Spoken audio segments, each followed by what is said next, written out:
e ele é o nosso querido criador por trás do Geologando, que já vem aí proporcionando para a gente tanto material interessante sobre geologia e afins, né, assuntos afins. Então, deixo aqui as palavras para Vinícius. Fique à vontade de apresentar, falar mais um pouco sobre você, fazer o seu jabá aí, fica à vontade, tá? Jabá. E vamos lá nessa palestra aí, tá certo? Ah, vamos lá, gente. Muito obrigado pelo convite aí, obrigado à presença de todos que estão participando aí. Estamos aí jogando aí, tentando contribuir um pouco com a ciência para o pessoal, né? E vamos começar aqui. Hoje o tema da nossa live aqui vai ser sobre a evolução tectônica estratigráfica da bacia de Campos, né? Vou colocar a apresentação aqui, eu estou me familiarizando com o MIT. Então, a bacia de Campos, ela faz parte desse domínio das bacias do Brasil aqui, né? Mais especificamente dentro das bacias da margem extensiva, onde nós vamos de Pelotas até Pernambuco, Paraíba e Pernambuco, né? Desse domínio aqui de Potiguar até a Foz do Amazonas, nós temos as bacias da margem transcorrente. Nós temos as bacias da Sinéclise, que é Solimões, Amazonas, Parnaíba, Paraná. E a bacia do Acre aqui como um elemento único aqui que está dentro do contexto das bacias subandinas, né? Ali junto com a bacia de Maranhão, Coayala e Madre de Deus ali no Peru. Então, essas bacias da margem sudeste, elas têm uma evolução relativamente parecida, conforme a posição geográfica onde elas ocorrem, né? A bacia de Campos, ela tem relativamente um registro bem próximo à bacia de Santos. Então, aqui. Então, qual que é o contexto da bacia de Campos? Ela vai ser separada da bacia de Santos pelo Alto de Cabo Frio e vai ser separada da bacia do Espírito Santo pelo Alto de Vitória, né? Então, aqui nós temos como seria o empilhamento dessas bacias, né? Aqui embaixo nós temos Pelotas, vamos subindo para Santos, onde já começa a ocorrência dos evaporitos ali do final da Pitiana, início do Albiano, mais ou menos, né? Que é um período de deposição bem rápido, assim, coisa de 1 milhão de anos. A bacia de Campos, e assim a gente vai subindo, né? Em direção às outras bacias. Aqui é uma exemplificação da carta estratigráfica dessas bacias. Então, essas bacias vão ter essa fase rift, onde, pelo menos na bacia de Campos e na bacia de Santos, a gente vai depositar a rocha geradora aqui no Barremiano. Nós vamos passar por uma fase pós-rift aqui, né?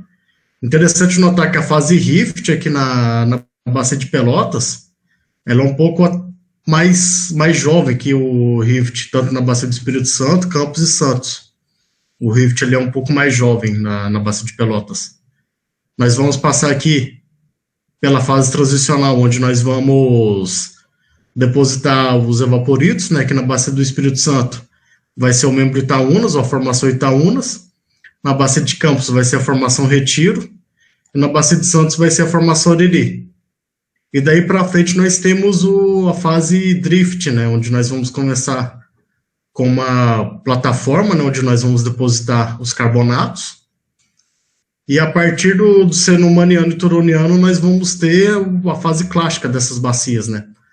Aqui na bacia de Campos nós vamos ter uma tendência transgressiva que vai perdurar até o limite Cretáceo-Terciário, né? E a partir do Paleoceno, a tendência da bacia de Campos é entrar num regime de sequência regressiva. E sobre o embasamento dessas bacias, essas bacias têm, pelo menos, Espírito Santo, Campos, Santos e Pelotas. O embasamento é dado pela província Mantiqueira, que é aquela faixa móvel que se forma ali no final entre o Neoproterozoico e o início do Paleozoico. E a província Mantiqueira ela é dividida em domínios, né? Aqui no Rio Grande do Sul é o domínio Dom Feliciano, quando a gente passa aqui para deu um branco agora, gente. Espera aí que tá. Quando a gente passa aqui para o Paraná, para São Paulo, Rio de Janeiro, nós temos o domínio. Espera aí, a faixa Ribeira aqui. E daqui para frente nós vamos para a faixa do Suaí, né? Já aqui na Bacia de Pelotas, onde nós temos essa porção geográfica aqui, o embasamento dessa bacia seria parte da Bacia do Paraná e o Dom Feliciano. E já aqui na Bacia de Campos, já é a faixa Ribeira, né? Então, aqui dentro desse contexto aqui, desse modelo do Almeida, a gente está no início aqui dessa fase de rifteamento 2, né? Rifteamento 1, ele ocorre no Triássico, ali na região norte do Brasil, ali pela Bacia do Amazonas, Solimões, Bacia do Parnaíba. E já o rifteamento 2, ele vai ocorrer aqui no Sudeste, onde nós vamos começar a construção a implementação do Atlântico Sul. E já o rifteamento 3 é quando a placa da América do Sul e a placa da África, elas vão se separar de vez, né? Então a gente vai estar na evolução das bacias da margem transcorrente. Então a gente vai de Potiguara até a Bacia do Foz do Amazonas, né? Então o que é importante de se notar? Que já na base do Cretáceo, o Gondwana ele começa a sofrer a atividade de uma pluma mantélica aqui, né? Essa pluma mantélica, ela vai ser responsável pelo rifteamento ativo do Gondwana, né? Então nós vamos ter uma série de falhas que vão ser reativadas durante esse período. Essas falhas vão ser falhas herdadas ali do ciclo brasiliano, que são falhas e estruturas de um trem de Nordeste, né? Então essas falhas vão sendo reativadas e ao longo dessa evolução essas falhas elas vão se interconectando e vai gerando esses rifts, né?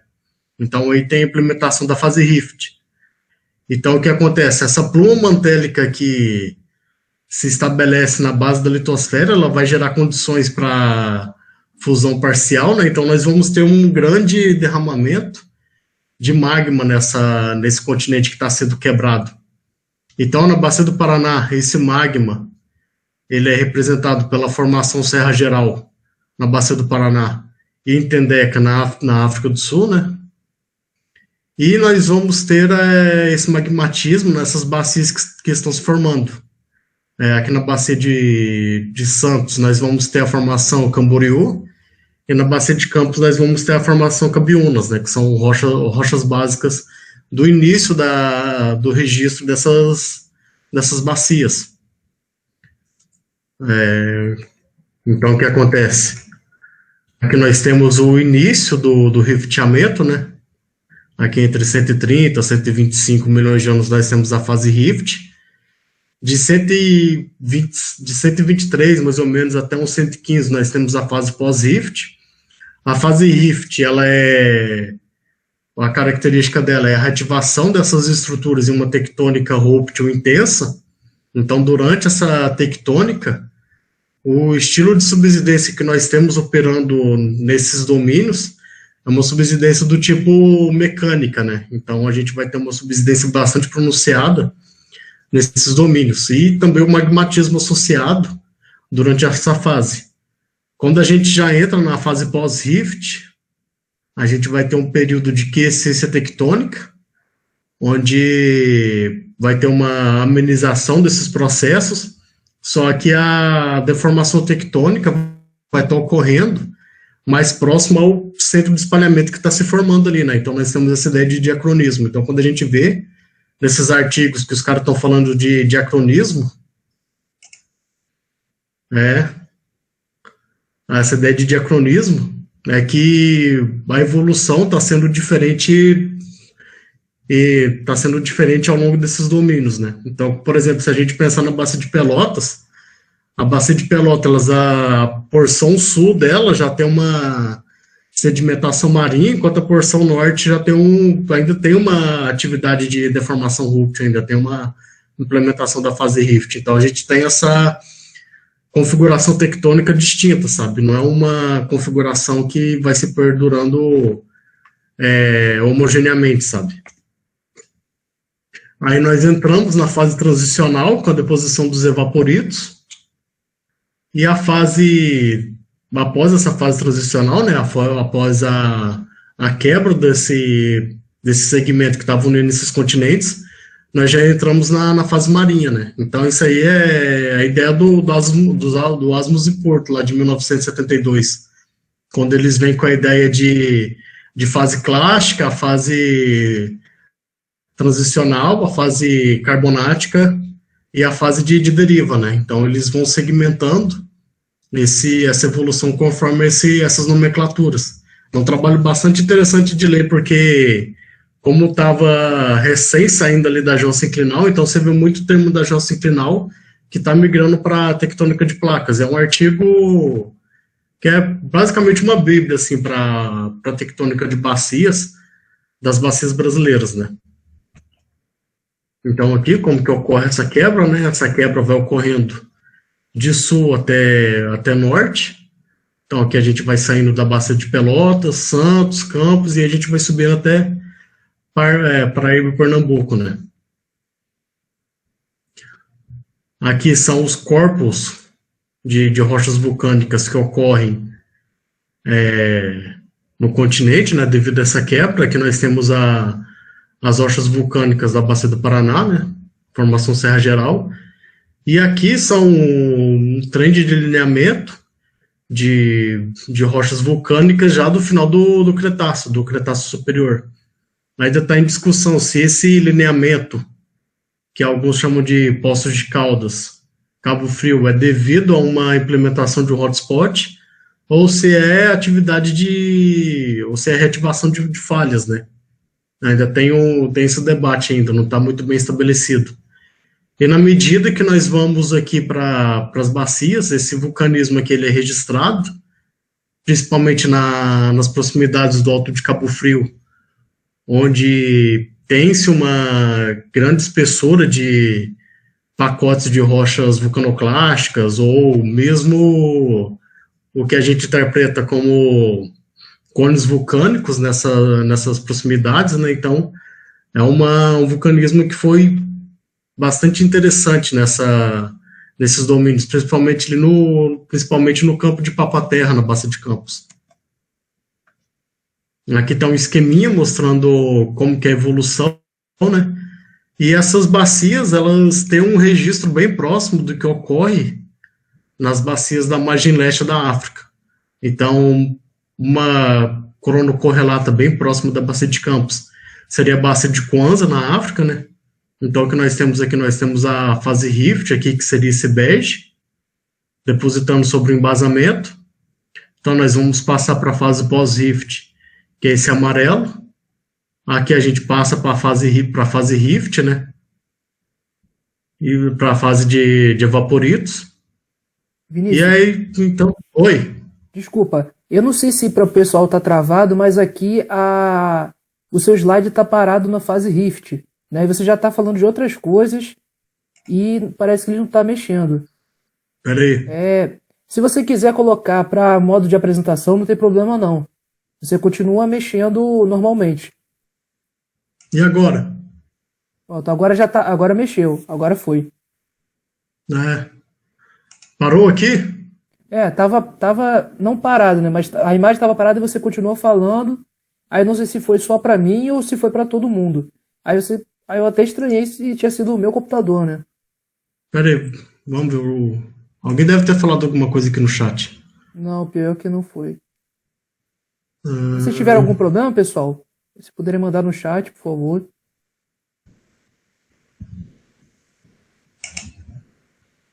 Deixa eu ver aqui. Tá a apresentação aí? Tá aparecendo, tá lá no slide de fase Rift. E agora tá em qual? Agora tá na fase transicional, fase pós-Rift e pós-Rift madura. Então, vou voltar daqui. Então, aqui o que nós temos na fase Rift aqui é a reativação dessas falhas, né? E essa fase Rift, ela é caracterizada por uma subsidência mecânica que está sendo implementada, né, devido à atuação de toda essa tectônica intensa que está contribuindo para a formação dessas bacias e magmatismo associado. Então, quando a gente passa da fase rift, nós vamos para a fase pós-rift, onde vai ter um período de quiescência tectônica, onde as porções proximais à bacia não vai estar sujeita à deformação tectônica, mas sim as porções mais próximas ao centro de espalhamento. E durante essa fase de quiescência, os grabens e os rochas da porção proximal da bacia vai estar sujeita à erosão, né? Então nós temos esses grabens que foram intensamente erodidos, a gente consegue identificar isso em seção sísmica, a gente vê esses grabens erodidos, então a gente já está entrando na fase transicional, né? A gente já está entrando na fase pós-rift. E a partir da fase transicional, a gente começa a entrar numa subsidência térmica, né, com o resfriamento dessa crosta oceânica que está sendo produzida nesse intervalo de tempo, né.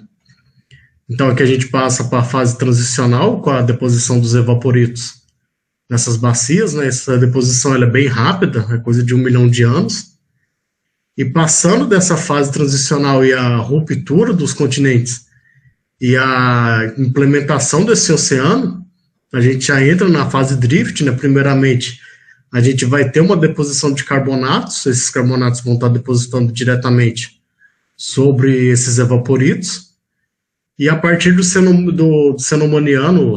limite cenomaniano-turoniano, a gente já tem a implementação de um ambiente bastante profundo, né? Então a gente vai ter uma fase clássica nessa bacia, e daí para frente a gente chega no recente, né? Com as oscilações do nível do mar ocorrendo que a gente vai vendo futuramente. Então aqui um esqueminha mostrando como é que foi essa separação, né? A separação ela vai ocorrendo de sul para a direção norte, né? Então a gente vai passando para a bacia de Pelotas, Santos e Campos, até que essas placas se rompem de vez, né? Então aqui a gente está na fase rift, né? 137 milhões de anos. Então a gente vai aqui, fase rift. Aqui a gente já começa a entrar na fase pós-rift, né? E aqui na fase de deriva, na fase clássica em si, né? Com o ambiente marinho e tudo mais. Aqui são corpos de rochas vulcânicas que são oriundos dessa quebra desse continente. Então aqui nós temos a formação Serra Geral na Bacia do Paraná e as suas porções vulcânicas nas bacias da margem sudeste, né? Aqui em Santos a gente vai ter as vulcânicas da formação Camboriú, e em Campos a gente vai ter o Cabiúnas, né? Essas bolinhas aqui são corpos vulcânicos que ocorrem do Cretáceo Superior, que tem-se um debate se é a atuação de um hotspot, de uma pluma mantélica que se estabeleceu a partir de 90 milhões de anos, mais ou menos, ou se é reativação de falhas, né? E essas reativações de falhas estão gerando condições para fusão parcial, então isso aqui não está muito bem estabelecido ainda. E quando a gente já entra nas bacias, esse magmatismo vai ficando mais novo em direção às bacias, nós temos o registro dessas vulcânicas, tanto na bacia de Santos como na bacia de Campos. No Alto de Cabo Frio, esse magmatismo ele é bem intenso, então a gente consegue ver em testemunha, em rocha, né, esse registro de rocha vulcânica, e também consegue ver os refletores na sísmica. A gente consegue até identificar alguns refletores ali que poderiam estar indicando que são cones vulcânicos aqui nessas porções, né? Uma porção bastante complicada de trabalhar, essa região aqui do Alto de Cabo Frio. É uma deformação bem intensa que ocorre ali. Então, o que a gente tem essas bacias, elas seriam um registro bem próximo do que ocorre na África, né? Vamos tomar como, por exemplo, como esse aqui é um modelo conceitual, mas vamos pensar que isso aqui seria a bacia de Campos. E a bacia de Campos, a correlata dela na bacia nas bacias do leste africano, da porção marginal da África ali do leste, né? Que seria a bacia de Kwanza. Então, o que a gente vai ter aqui em rosa aqui seria o embasamento. Então, em bege, a gente começa a deposição da fase rift, onde a gente vai ter a geradora aqui na bacia de campo sendo depositada. Passando da fase rift, nós vamos entrar na fase pós-rift, né? E passando da fase pós-rift, nós vamos para a deposição dos evaporitos, que é esse rosinha aqui que está subindo, né? Está formando esses diáporos. E daí para frente a gente vai para a porção da fase de deriva, né? Da fase drift. Aqui um esqueminha da bacia de campos.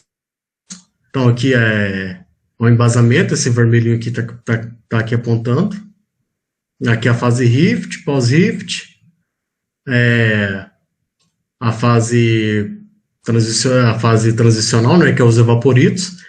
E uma coisa bastante interessante de se notar é que nós vamos ter 2 domínios de evaporitos que vai estar acontecendo, né?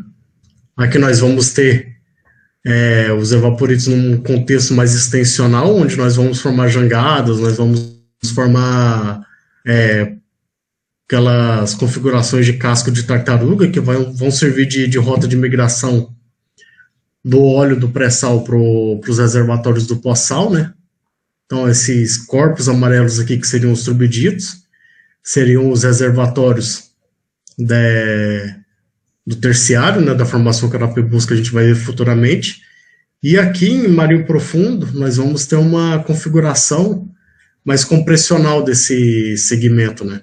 Então, transicional mais próximo à porção mais rasa da bacia e compressional na medida que a gente vai se distanciando, né?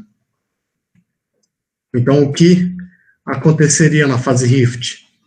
Nós temos os basaltos aqui da formação Cabiúnas. Esses basaltos eles vão começar a ser erodidos, né? Então, nós vamos ter a deposição de leques e ambientes fluviais na porção mais proximal, o estabelecimento de ambientes lacustres, né? Então, esses ambientes lacustres é o que vai gerar as condições para a deposição de matéria orgânica, para o que futuramente seria a nossa rocha geradora, né? Então, aqui a gente estaria no Barremiano, o que a gente chama de Andarjiquiá e Buracica, né? E aqui, quando a gente vai indo para o final da fase rift, nós começamos a depositar coquinas aqui.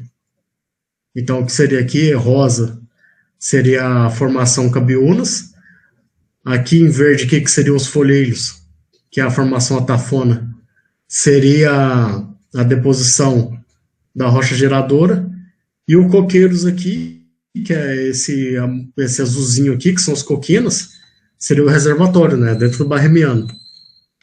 Então, o que acontece aqui, né, que já vai ter um desenho melhor para se ver, né.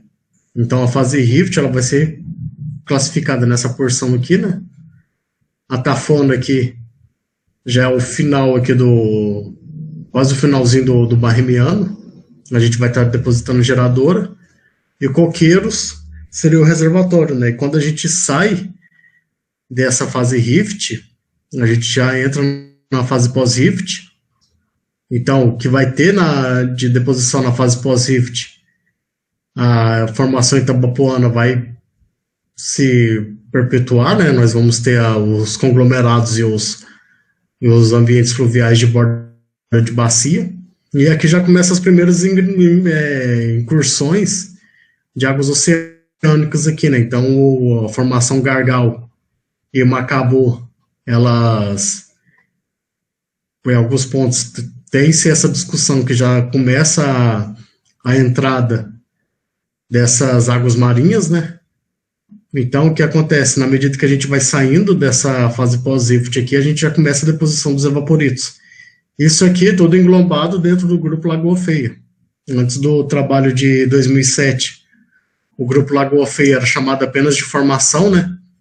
Então, o que teria aqui de coquinas ou os carbonatos aqui do pós-sal, eles eram apenas chamados de membros, né?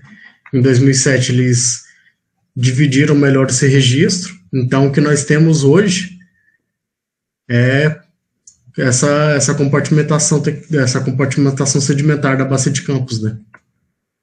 Então, na fase pós-rift, o que acontece é o que eu comentei anteriormente, que é a quiescência tectônica com a erosão desses rifts que foram construídos ao longo da fase rift. Só que as porções mais próximas ao centro de espalhamento ainda está tendo uma tectônica ativa, né? Só que na medida que a gente vai para as porções proximais, tudo isso aqui está sendo dissecado, está sendo erodido, né? E no final do apitiano, a gente combina com a deposição do sal. Isso aqui foi bastante importante devido ao Alto de Florianópolis, que vai isolar essas bacias das águas oceânicas que estão tentando invadir essa depressão que se formou, né? Então, esse Alto de Florianópolis é um segmento que vai separar a Bacia de Santos da Bacia de Pelotas. E esse Alto de Florianópolis ele vai ter uma importância durante um intervalo ali de 115 milhões de anos, porque o platô de São Paulo, que é um platô constituído por rochas vulcânicas, ele vai ter uma representatividade aqui, né? Essa dorsal de Florianópolis vai isolar essas bacias. Então, o que entra de água marinha aqui vai estar isolado, o que vai culminar com a deposição dos evaporitos, né? Devido a essas águas que ficaram aprisionadas ali, a evaporação delas e a finalização pela deposição do sal, né? E aí, por deposição do sal, a gente começa ali com carbonatos, a gente vai para sulfatos, gipsita ou anidrita. Gipsita é quando a gente já vai subsidindo e vai entrando na diagênese, essa gipsita vai ser convertida em anidrita, né? E aí a gente entra na alita até a deposição de sais complexos de potássio e magnésio, né? Só que essa deposição ela não é contínua. Então, se a gente for olhar no perfil de poço, a gente vai vendo essas faces se interdigitando, né? A gente pode ter uma deposição de alita e ver uma taquidrita e depois do nada volta um carbonato, aí essa deposição ela não é contínua, a gente vai variando elas. Tem alguns pesquisadores que vão segmentar essas sequências conforme a gente entra nos sais mais complexos de potássio e magnésio, eles vão colocar uma sequência maior, ou segmentar conforme outros minerais forem de menor solubilidade aparecer, né? Então, tem-se essa diferença de sequência vaporística, como é que eles estão trabalhando, né? Se vai considerar um sal que vai estar se formando anteriormente, ou se ele vai considerar o ápice de evaporação nessa bacia. E na medida que a gente sai desses evaporitos e começa a entrar na fase drift, o que vai ser muito importante para a sedimentação do pós-sal é o que vai acontecer devido à deformação da alucinese, né? Aqui seria um modelo da bacia de Kwanza. Então, por extensão, na medida que a gente vai estendendo esses pacotes e a gente vai sedimentando em cima, a gente vai formando jangadas aqui, né? Ou então a gente vai formando uns cascos de tartaruga. Quando a gente olha isso aqui na bacia de Campos, esses cascos de tartaruga, quando a gente já vai saindo do domínio extensional e vai indo para o domínio compressional do sal, isso aqui é bem representativo. Então a gente vai ter essa extensão bastante importante para o estabelecimento dos reservatórios do pós-sal, né? E essa alucinese que ela vai ser bastante importante para a deposição dos turbiditos da formação namorada do grupo Macaé, que a gente vai ver daqui a pouco.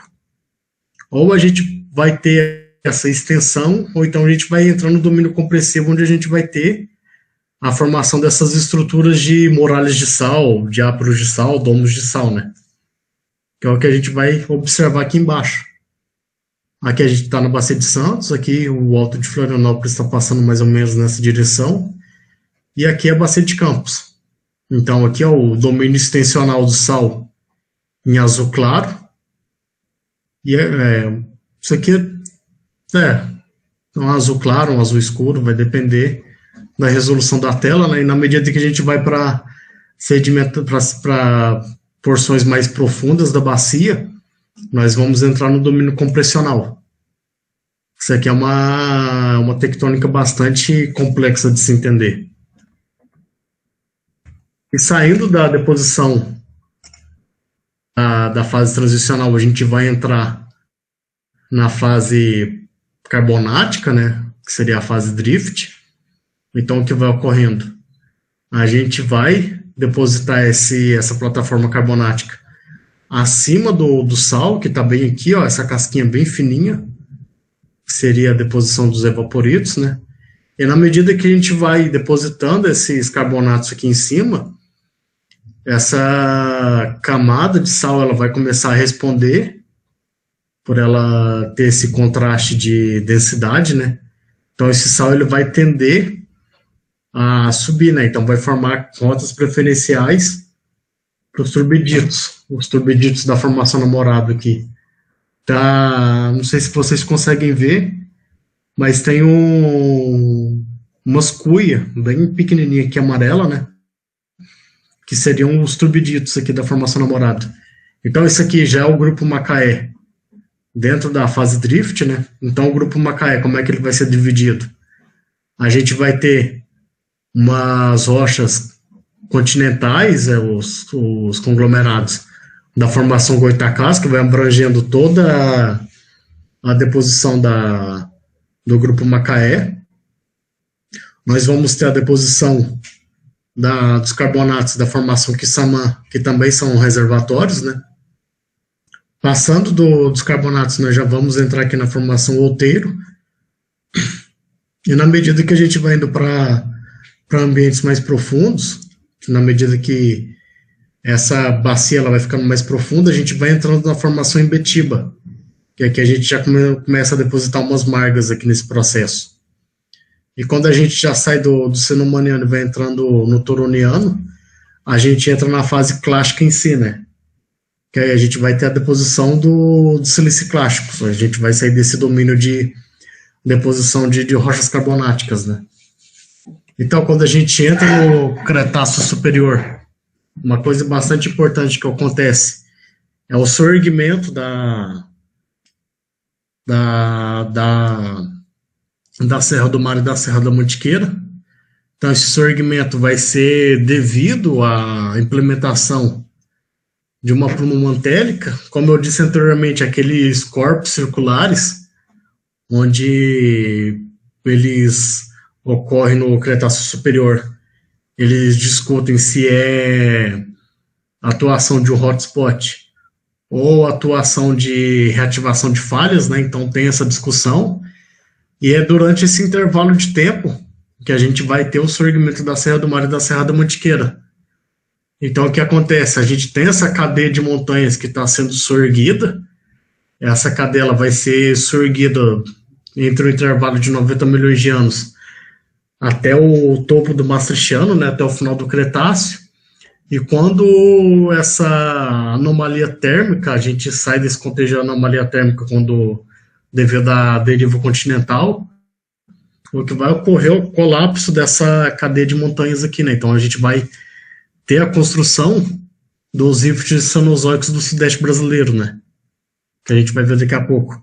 Mas o mais importante aqui nesse slide é que a implementação dessa cadeia de o sorgimento dessa Serra do Mar e Serra da Mantiqueira vai servir como fonte de detritos para as rochas do Grupo Bauru, da Bacia do Paraná, e para as rochas siliciclásticas da Bacia de Santos, da Bacia de Campos e da Bacia do Espírito Santo, que não está representado aqui na figura, né?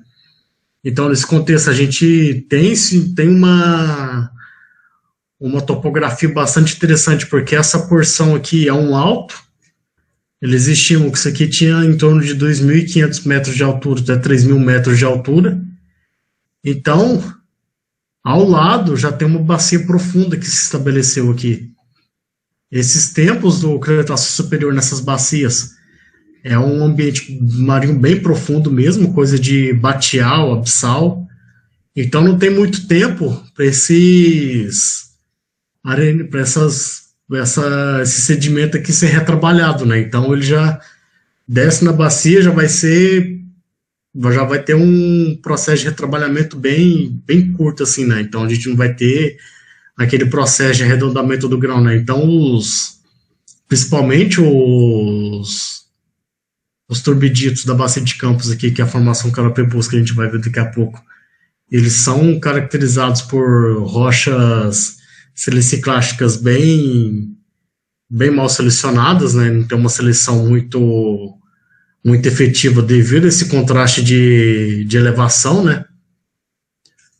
E ao final do Cretáceo, entrando no Cenozoico, a gente vai ter o colapso extensional dessa cadeia de montanhas, e nós vamos ter a implementação desses rifts, né? Então a gente vai ter a implementação do rift da Ribeira, o rift Paraíba do Sul, os rifts marinhos, né? E as bacias que vão se formar. Então a gente vai ter a bacia do Taubaté, a bacia de Volta Redonda e outras. E ao longo do Cretáceo Superior até o Cenozoico, a gente vai ter ocorrência de vulcanismo nessas regiões, né? Então a gente vai saindo de um vulcanismo mais antigo aqui em Poços de Caldas, e na medida que a gente vai chegando aqui nas regiões do Alto de Cabo Frio, nós vamos ter alguns corpos vulcânicos aqui, e esses corpos vulcânicos vão continuar na medida que a gente entra nas bacias em si, né? Então, o que temos de fase transgressiva na bacia de Campos?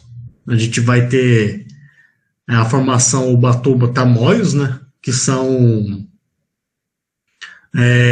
siltitos desse intervalo de tempo, e a ocorrência de corpos vulcânicos ao longo dessas sessões, né? Então a gente já tem um magmatismo santoniano-campaniano ocorrendo em torno de 80 milhões de anos aqui na nossa bacia. E as rochas turbidíticas da formação Carapebus, que começam a ocorrer já em torno de 90 milhões de anos na bacia, vai ocorrendo até o recente. Então a gente vai vendo essas coisas aqui, que são os turbiditos aqui que estão ocorrendo. Aqui é uma seção sísmica próxima ao Alto de Cabo Frio. Como eu disse anteriormente, quando a gente vai saindo desse limite do Cretáceo Terciário, a gente tem a ocorrência desses corpos vulcânicos. Eles interpretam esse refletor aqui, esse comportamento, como sendo um corpo vulcânico, né, um extrato vulcão dentro da bacia de Campos, e nessa região tem vários, se você parar para olhar assim. Lembrando que quando a gente está vendo o refletor, a gente não está vendo rocha, a gente está vendo só o registro da onda, né? Aqui também outros corpos vulcânicos que eles interpretam. E quando a gente vai olhar em poço, tem tempo que eu não cheguei a abrir meus poços aqui, mas é coisa de 100 metros de vulcanoclástica que ocorre nessas regiões aqui. Então, um pacote vulcânico bem expressivo. E quando a gente entra na fase regressiva, que já é ao longo do terciário, a gente vai ter uma queda do nível do mar, né? A gente já não tem um ambiente marinho profundo como a gente tem no Cretáceo Superior.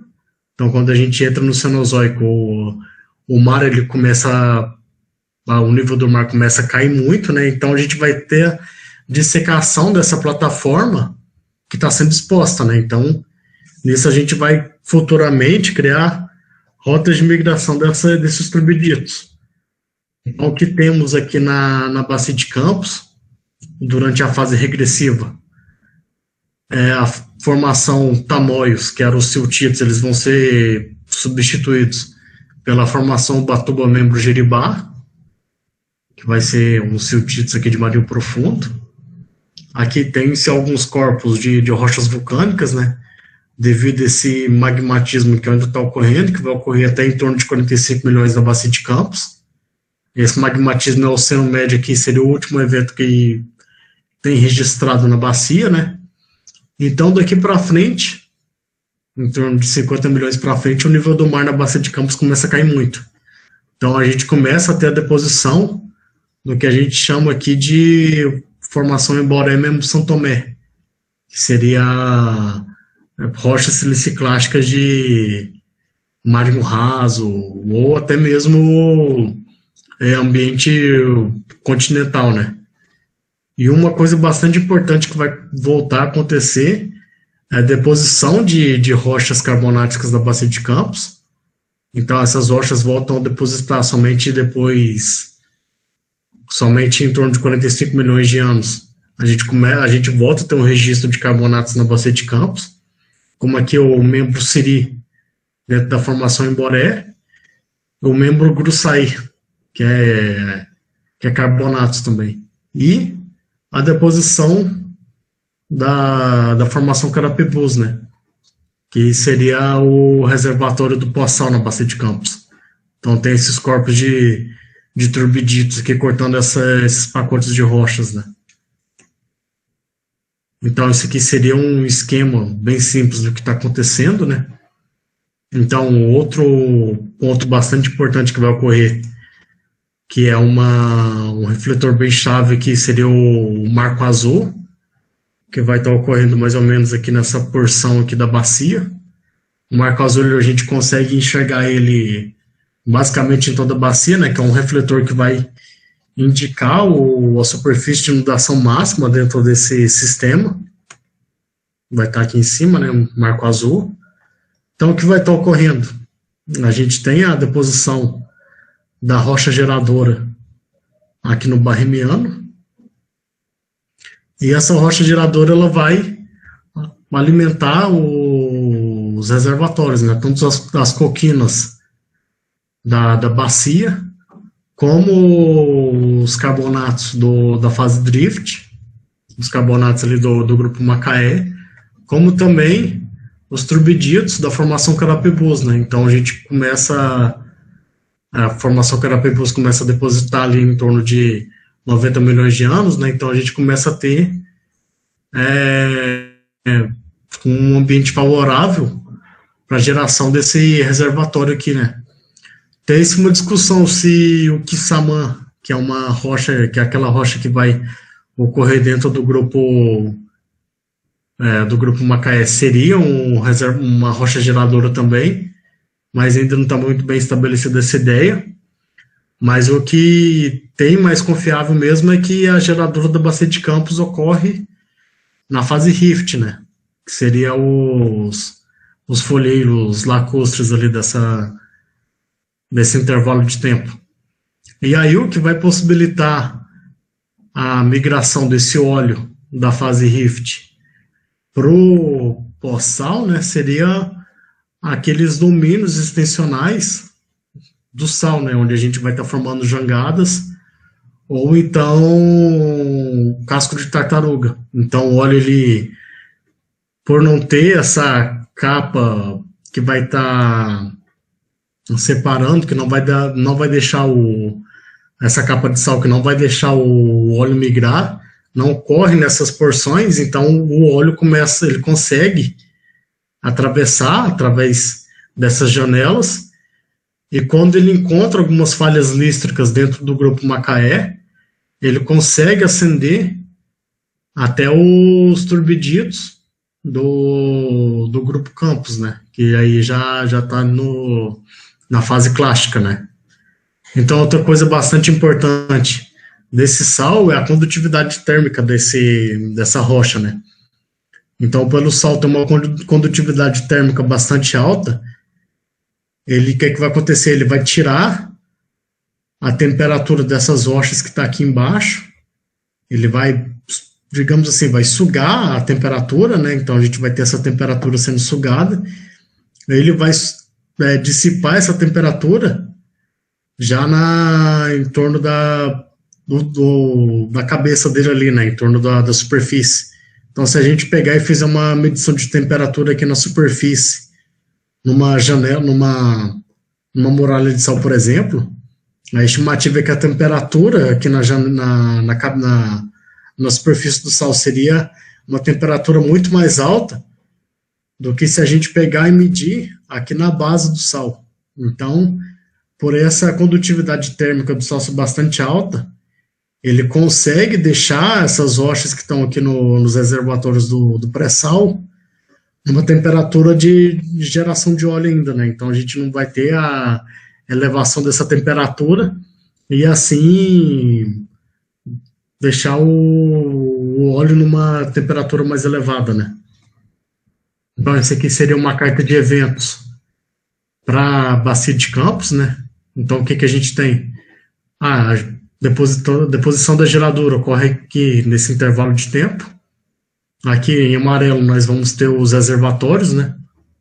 Aqui o reservatório do pós-sal, que são as coquinas. E aqui é o reservatório do pós-sal, que é tanto o grupo Macaé aqui, que vai ser pela formação namorada, que são os turbiditos, e o Kissamã.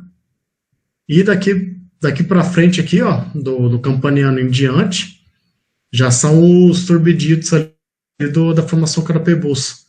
A rocha selo seria mais intensa assim com o sal, né, que se depositou. E daqui para frente todos os outros elementos do nosso sistema petrolífero, né. O soterramento está ocorrendo até os dias de hoje. As trapas se formaram nesse intervalo de tempo. E a geração e migração ocorre do Albiano até, mais intensamente, até o Mioceno. Então aqui, isso aqui seriam os campos mais importantes dentro da bacia de Campos. Esse aqui é um trabalho que, se eu não me engano, é de 2010. Eu esqueci de colocar a referência aqui embaixo, mas não tem problema não. Os campos mais importantes. E aqui o que seria o intervalo estratigráfico que está ocorrendo dentro desses campos, né? Então, a formação cabionos ali, que são os basaltos, eles são reservatórios de petróleo dentro do campo de Badejo Linguado, que são basaltos fraturados, basaltos amiduloidais, um reservatório não convencional, né? Aqui o pré-sal, ele estaria ocorrendo nos campos de Linguado, Pampo, Trilho e Badejo, enquanto os demais campos de petróleo da bacia de Campos é tudo do pós-sal, né? Então isso aqui seria como que está hierarquizado esse sistema petrolífero, né? Olha, o que eu tenho para falar para vocês sobre isso hoje, gente. Se alguém tiver alguma pergunta. Opa! Vocês estão me ouvindo, gente? Sim, sim. Sim. Ah, Gente, nossa, pensei que a internet tinha caído. Não. Obrigado pela apresentação. Pessoal, quem tiver pergunta, como nós temos poucas pessoas, podem abrir o microfone, mandar pelo chat. Fica à vontade. Quer fazer um adendo por estar pesquisando também sobre a bacia de Campos, fica à vontade aí, tá certo?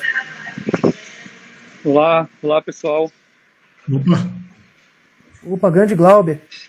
Beleza? Pô, cara, eu tô na rua, eu não tive toda a atenção na apresentação do Vinícius, cara. Mas consegui pegar aí os 30 minutos finais e o inicial. Pô, Vinícius, parabéns. Sou o Glauber, Vinícius. Eu sou geólogo da Petrobras, cara. Opa! Pô, cara, e vendo hoje a sua apresentação, tá perfeita, cara. O entendimento, a explicação, tanto da parte da geração quanto dos reservatórios. Muito boa mesmo, cara. O objetivo de ter abrido agora o microfone era para agradecer. Valeu. E dar os parabéns aí pelo trabalho, cara. Ficou muito bom mesmo. E, pô, cara, parabéns, velho. Até para mim, apesar de eu não estar... Eu trabalho na operação da Petrobras, na exploração, nos últimos anos eu foquei muito na parte, ainda estou, né, focado muito na Bacia de Santos, né? E para mim, entender, ver essa evolução da Bacia de Campos é muito importante também, que são semelhantes, né? Mas na Uhum. Bacia de Campos a gente tem um foco do pós-sal, né? E vendo toda essa apresentação aí, cara, muito bom, além de reforçar o meu conhecimento, né? Ajudar a conhecer mais ainda alguns detalhes que eu não sabia. Ver a sua apresentação foi muito esclarecedora para mim. Não, Parabéns. obrigado. Valeu. É só isso mesmo, galera. Obrigadão aí. Obrigado, Glauber, aí, por ter falado. O Glauber é um grande amigo nosso aí. Advindo da UFPE, trabalha já na Petrobras já tem um tempinho. Aí ele colou junto com a gente aí para estar ajudando, tirando dúvida com a gente. Pronto, Marília mandou um parabéns pela apresentação. De verdade, uma baita revisão. A gente na UFPE, a gente só tem contato mais com as bacias, né? Mais para o sul, quando a gente trabalha com geologia do Brasil. Então, às vezes a gente meio que está meio, não vou dizer cego, né? Porque você está, a partir do momento que você aprende sedimentologia, estratigrafia, você está aberto a pesquisar, né? Mas muitas pessoas não têm muita noção das bacias abaixo da Sergipe Alagoas, que é nossas áreas que a gente mais estuda. Ver uma apresentação como essa, ter acesso a uma explicação tão bem detalhada e simples, direcionada, como você fez, é muito importante. Sabe? Obrigado aí, Marília. Obrigado, Germano. Uai, gente, se alguém tiver alguma pergunta, É só falar aí, a gente está com tempo. Então vamos explorar isso aí. Vinícius, Glauber, novamente.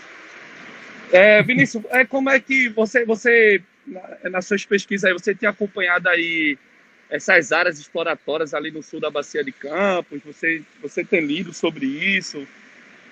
Principalmente na região do pré-sal? Você tem algo a falar sobre, cara? o meu trabalho na Bacia de Campos é mais geologia regional, né? Então Entendi. eu não fico focado num campo só, sabe? Eu Sim, tento sim, entender. entendi. Eu trabalho com análise de subsidência, então é ver um overview mais geral, sabe? Então tem que Não, ver como é que tá centrado como todo. Mas ultimamente eu tô focando mais ali no alto externo, sabe? Que já é a porção mais mediana da bacia. sim, sim. Esses debates que estão ocorrendo mais na porção sul, eu não estou tendo tanto contato, não. É, Mas quem tá tendo mais contato com isso é o pessoal lá do laboratório, onde eu trabalho, sabe? entendi, perfeito, cara. Eu perguntei porque a gente está com um poço perfurando agora lá, né? É um poço exploratório. E existe hoje um interesse bem forte da Petrobras no sul da Bacia de Campos. Ali, na verdade, entre o contato ali perto da região do Alto de Cabo Frio e o norte, que seria mais ou menos o norte, nordeste da Bacia de Santos e o sudeste ali da Bacia, sudoeste ali da Bacia de Campos, né? Então, eu perguntei mais nesse sentido, né? Que a gente está indo para lá agora, pastorando poços, teve as concessões agora nos últimos 2 anos, e é uma área, é um hotspot agora para a gente, né? Essa região ali. Eu perguntei mais Uhum. nesse sentido, mas é isso mesmo, cara. Valeu, sua opinião. Ali no campo de Papaterra, né? Não, Não, que não, você. falando de pré-sal no caso, né? Não, Pré-sal da pré-sal. Bacia de Santos mesmo. Ah, É, essa semana estava tendo a apresentação, o mini curso do Jobel, né? O Jobel ah, estava falando melhor disso aí. Aí eu perfeito, fiquei cara. sabendo que essa apresentação do Jobel, o pessoal estava entrando num debate ferrenho aí sobre Essas esse caso aí do possibilidades, né? pré-sal nessa porção, né? Perfeito, cara, perfeito, perfeito. Não é isso, Vinícius. Muito obrigado aí, Uhum. novamente.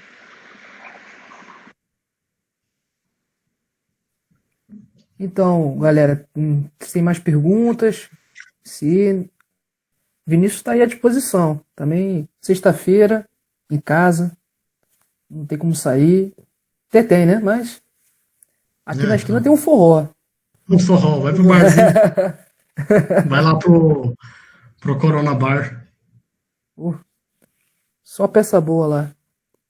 Mas então, eu acho que é isso. Ninguém se falou nada. A gente queria agradecer mais uma vez, Vinícius, pelo capítulo estudantil da APG na Não? UFPE, pela sua participação, né? Foi muito esclarecedor como foi feito nos comentários. A gente espera que mais para frente a gente possa fazer mais uma apresentação contigo, a gente faça uma parceria e seja um início de várias parcerias, né? Que a gente, Uhum. todo mundo sai ganhando, né? Todo mundo vai aprendendo, vai discutindo e é isso aí, tá certo? Obrigado, gente. Se vocês quiserem tirar alguma dúvida, vocês aparecem lá no direct lá, qualquer coisa. Não, tem que. Eu mesmo, quando eu conheci esse direito, foi pra chamar pra fazer uma trilha. Pô, bora fazer uma Né? trilha, conversar e tal, mas acabou que teve o corona e não rolou. Quando acabar a corona, a gente marca uma cervejinha aqui no Rio, pô. Com certeza, com certeza. Tá certo? Gente, Tá obrigado certo. aí pela participação, Vinícius, novamente. Boa noite a todos, tá? E fiquem na paz aí. Valeu, Tá até a bom. próxima.